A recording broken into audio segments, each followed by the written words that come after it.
మాతృదేవోభవ, పితృదేవోభవ, ఆచార్య దేవోభవ.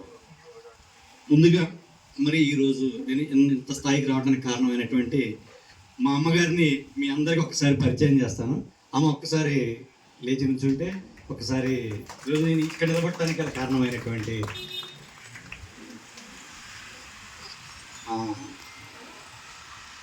అమ్మగారు. అలానే మరి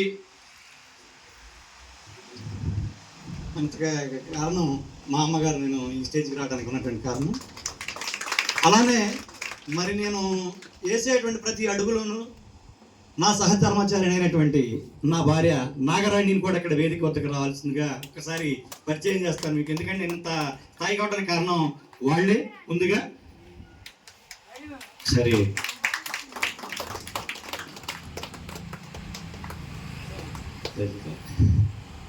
ఇప్పటికీ కూడా చెవిదోడు వాదోడుగా నేను ఇక్కడ ఈ స్థాయికి వెళ్ళడానికి కారణం నా యొక్క తల్లి, నా భార్య. నేను ఎటు చేసినా ఏం చేసినా వారి యొక్క సహకారం లేనిదే నేను ఈ స్థాయికి వచ్చేటటువంటి వాడిని కాదు. అలానే నా ఇద్దరు పిల్లలు కూడా అన్నప్పుడు మాట్లాడుతూ చెప్పాడు, నేను కంటి ఆయన చూస్తూనే అన్నారు, ఏం కాదు వాళ్ళ తండ్రి మీద ఉన్నటువంటి అభిమానంతోనే వాళ్ళు చేస్తూ ఉంటారు. నా కుమారుడు పణి వెంకట సాయి మహేష్ బీటెక్ చదువుతూ ఉన్నాడు, అది అక్కడ ఉన్నాడు, ప్లస్ జర్నలిస్ట్గా కూడా చేస్తూ ఉన్నాడు పార్ట్ టైం. రెండోవాడు షణ్ముఖరామ్ భోజనం చేస్తున్నాడు, వాడు కూడా ఇంటర్మీడియట్ అయిపోయింది, హోటల్ మేనేజ్మెంట్ కోర్స్ జాయిన్ అయ్యాడు. అది కూడా వద్దు నేను కూడా బీటెక్ జాయిన్ అవుతానని అంటే మరలా ఇప్పుడు బీటెక్ అనేటువంటి జాయిన్ అవుతా ఉన్నాడు. తర్వాత నా సోదరి మణులు నాగరాజ్య లక్ష్మి బావగారు, సత్యనారాయణ గారు. ఎందుకంటే వీళ్ళు బాగా కాదు, నాకు సొంత సోదరులాగా వీళ్ళు ఉంటూ ఉంటారు. విజయవాడలో నేను దిశ స్టేషన్లో ఏసీపీ గారు అసిస్టెంట్గా ఉంటాడు. విజయవాడ ఎక్కడికి వెళ్ళినా నాకు ఏ కార్యక్రమం అయినా కానీ ముందుగా అక్కడికి వస్తూ ఉంటారు. అలానే నాగశిరీష మా ఇంకో చెల్లెలు, మా బావగారు భూపతిరావు గారు, ఇక్కడ మీ అందరికీ తెలిసినటువంటి వ్యక్తే, శారదా ఇంజనీరింగ్ కాలేజీలో ప్రొఫెసర్గా పనిచేస్తూ ఉన్నారు. ఇంకో సోదరి దుర్గా భవాని హైదరాబాద్లో వాళ్ళ పిల్లలతో అక్కడ ఉన్నారండి. సరే, మరి ఈ యొక్క కార్యక్రమానికి ముందుగా వచ్చినటువంటి మా డెమోక్రటిక్ పిఆర్టీ రాష్ట్ర అధ్యక్షుడు డి.సి. నన్న గారికి, అలానే నా ప్రధానోపాధ్యాయులు నా గంగినేని, మా కుటుంబానికి మా పెద్ద, మా ప్రధానోపాధ్యాయుడు మా రామకృష్ణ అన్నగారికి, అలానే మా సోదరుడు, మా చిన్ననాటి సోదరుడు, ఇప్పుడు కాదు, నేను చిన్నప్పుడు అంతా కూడా ఒక బాధలో ఆడుకునేటువంటి వాళ్ళం, రాఘవరాజు మాస్టర్, మేము అంతా కూడా మా రాఘవరాజు మాస్టారు, అలానే మా సోదరుడు రాంబాబు గారు, అలానే మా తమ్ముడు సేవాదళ్ సీను, సేవాదళ్ పేరే సేవాదళ్, ఇంటి పేరే సేవాదళ్గా మార్చుకున్నాడు.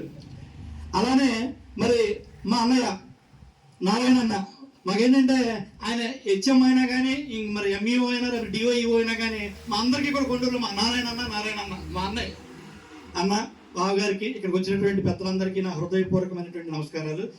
ఇంకా ముఖ్యం ఏంటంటే వేదిక మీద ఉన్నటువంటి వారికంటే ఇక్కడ కూర్చున్నటువంటి వారికి మరీ నమస్కారాలు. ఎందుకంటే ఇంతటి ఎర్రటి ఎండలో ఇక్కడ ఈరోజు నాకు సత్కారానికి వచ్చినటువంటి అందరికీ కూడా హృదయపూర్వమైనటువంటి నమస్కారాలు.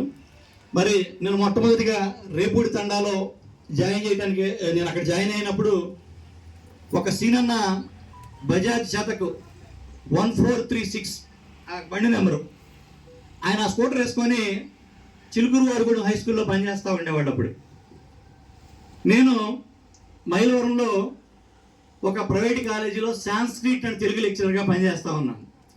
అక్కడ మొదలైన మాది 25 క్రితం, 25 ఏళ్ల క్రితం మా సీనన్న నేను ఒకే మంచం అంటే ఒకే చాప్ మీద పడుకునేవాళ్ళు, ఇద్దరు ఒకే చోట కాలేజీలో, ఇద్దరం కూడా ఒకే కంచం. మా అన్నయ్య సాంబార్ చాలా బాగా పెట్టేవాడు, సాంబార్ పెట్టుకొని చక్కగా అన్నం తినేవాళ్ళం. ఈ యూనియన్లు ఇవన్నీ కూడా ఏమీ లేవు, ప్రశాంతమైనటువంటి ఇంటికాడ చేస్తారు. ఎందుకంటే మాకు కల్మషం లేనటువంటి ప్రేమ స్నేహంతో అలా ఉన్నామని చెప్పడం కోసం చెప్పాను. ఉద్యోగం వచ్చిన రేపూడి తండా జాయిన్ అయినప్పుడు అన్నయ్య దగ్గర 1436 అని ఒక స్కూటర్ ఉండేది. అన్నయ్య అనేవాడు, నాగరాజు ఇది ఒక ఏఈ గారి స్కూటరు, దీనికి ఒక రూమ్ కట్టించి ఆయన దీనికి ఉంచేవాడు, అది తీసుకోయా నీ గవర్నమెంట్ జాబ్ వచ్చిందని నేను కూడా ఆయన వెంటనే ఏమో వచ్చింది లేకపోతే లేదు అవసరానికి ఉంటుందని ఆ స్కూటర్ తీసుకున్నాను. అది తీసుకోగానే నాకు వెంటనే ఉద్యోగం వచ్చింది. నాగరాజు, నువ్వు క్వాలిఫై అన్నావు, ప్రైవేట్ కాలేజీలో ఎంతకాలం అని మనం చేస్తాము, నువ్వు ఈ స్కూటర్ తీసుకొని నీకు ఉద్యోగం వచ్చింది అన్న. అన్న నీకు గుర్తుందో లేదో ఆ విషయం అంటే నేను అన్నాను, అన్న వచ్చిద్దా అన్న. ఏంటి అదొక ఇదిగా వచ్చింది లేకపోతే లేదు, నేను కూడా ఇలానే అనుకోను తీసుకున్నాడు. తీసుకున్నటువంటి కొద్ది రోజుల్లోనే ఉద్యోగం వచ్చింది. అన్న మీద ఒక నమ్మకం ఏర్పడేది నాకు, ఓ నిజమే అనేటువంటిది.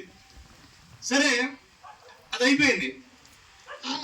అయిపోయిన తర్వాత ఆ స్కూటర్ మీద ఇందా చెప్పాడు ఆ మిత్రుడు సురేంద్ర, కిరణం, ఇక్కడ పుచ్చకాయ నరసరావు అని ఆయన మా హిందీ మాస్టర్, అందరికి చాలా మంది తెలుసు. మేము రోజు ఆ స్కూటర్ మీద రేపుడి తండాకి అటువటికి తిరుగుతూ ఉండేవాళ్ళం. ఎవరి ముందు వస్తే అటు అక్కడికి వెళ్ళి మళ్ళీ ఆ స్కూటర్ అక్కడ పెట్టి మళ్ళీ వచ్చేవాళ్ళం. మా జర్నీ అంతా కూడా సురేంద్రన్న, కిరణ్, పుచ్చకాయ నరసరావు అంతా మేము బాగా తిరిగి వచ్చేటువంటి వాళ్ళం అప్పుడు. సరే ఇలా జీవితం అలా ప్రారంభమైనటువంటి జీవితం 25 ఏళ్ల క్రితం ఉంది. ఇలా అంచెలంచెలుగా మరి తెలుగు సాహిత్యం ప్లస్ నాకు ఇచ్చినటువంటి ఈ యొక్క డాక్టరేట్లో తెలుగు సాహిత్యం ప్లస్ సోషల్ వర్క్ అనేది కూడా ఉంది. నేను ఎందుకు చెప్పానంటే దీనికి కారణం ఈ సోషల్ వర్క్ అనేటువంటి దాంట్లో డెమోక్రటిక్ పిఆర్టీయు సేవాదళ్ అనేది కూడా భాగస్వామ్యం అయి ఉంది. ఎందుకంటే నాకు చెప్పాడు అన్న మెడికల్ క్యాంపు అనేది దీపల నగర్లో విద్యాసాగర్ ఆధ్వర్యంలో జరిగింది కదా, ఆ మెడికల్ క్యాంపు తర్వాత తెలుగు సాహిత్యానికి సంబంధించినటువంటి దీనికి మనకి 2 సార్లు అబ్దుల్ కలాం ఇచ్చినటువంటి అవార్డు అనేటువంటి